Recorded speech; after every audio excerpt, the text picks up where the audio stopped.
Anong tawag sa shampoo pag nabawasan ng isa? Ano? Siyam na lang.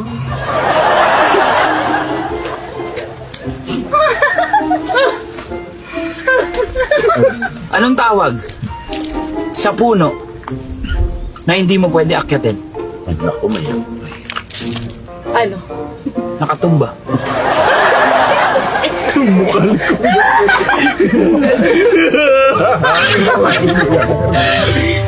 Ano pa yung punong hindi mo maaakyat bukod sa nakatumba? Ano? Putol.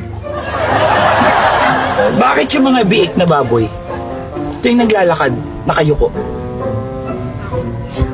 Bakit? Nahihiya sila, yung nanay nila baboy. dali!